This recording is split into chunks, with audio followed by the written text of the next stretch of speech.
आज मी आले होते माझ्या मावस बहिणीकडे म्हणजेच अक्काकडे आणि ती राहते जयसिंगपूरमध्ये. तर तिनं लावली आहे जिम. तर जिममध्ये व्यायाम केल्यावरती कसं वाटतं हेच पाहण्यासाठी मी निघाले होते. आणि तिच्या जिमचा नियम आहे की 3 दिवस फ्री ट्रायल दिली जाते. तर मी सुद्धा तिच्याजवळ काय एवढे दिवस राहण्यासाठी आलेच नव्हते, त्यामुळं फ्री ट्रायलमध्येच माझं काम होणार होतं, म्हणूनच मी जिममध्ये जाऊन पोचले. कधी नाही ते आज पहिल्यांदा मी 4:30 वाजता उठली असेल, कारण व्यायाम करायला तर प्रचंड आवडतो, पण जिममध्ये व्यायाम करायचा एक वेगळाच उत्साह होता आणि त्यात तो फ्री ट्रायलमध्ये होता, त्यामुळे तर अतिशयच.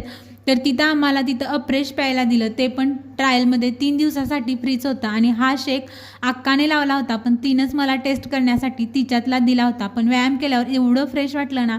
घरी आल्यावरती अक्काने असे छान असे आप्पे बनवून दिले, त्याच आप्प्यावरती ताव मारला. आणि तिच्या घरामध्ये आला होता हा न्यू फॅमिली मेंबर, ती म्हणजे वॉशिंग मशीन. या आजींना तर ती वॉशिंग मशीन एवढी आवडली होती, तब्बल 45 मिनटं त्या असाच हात ठेवून त्या वॉशिंग मशीनकडे पाहत होत्या. त्यांचं पाहून मलाच जास्त हसू येत होतं.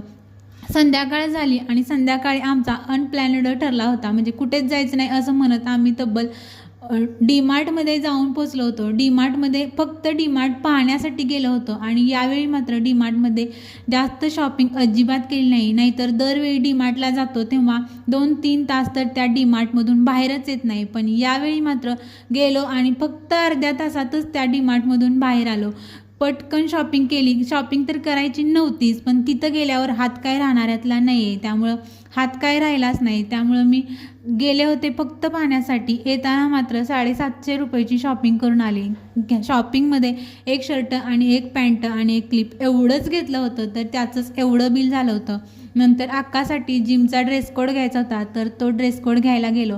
हे शॉपसुद्धा जयसिंगपूरमधीलच आहे. आणि संध्याकाळी दाजींनी ठरवलं होतं की आम्हाला बाहेर जेवायला घेऊन जायचं, कारण तिच्या लग्नाला 15 वर्ष झाली आहेत, पण यावेळी पहिल्यांदाच मी तिच्या घरी राहायला गेली असेल.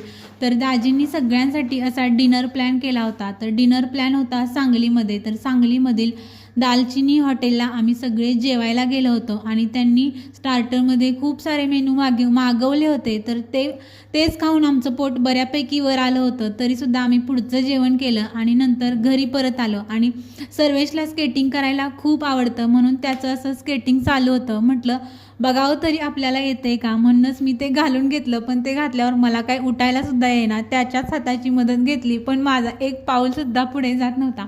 उगीच डोकं फुटायच्या आत मी सरळ काढून ठेवलं.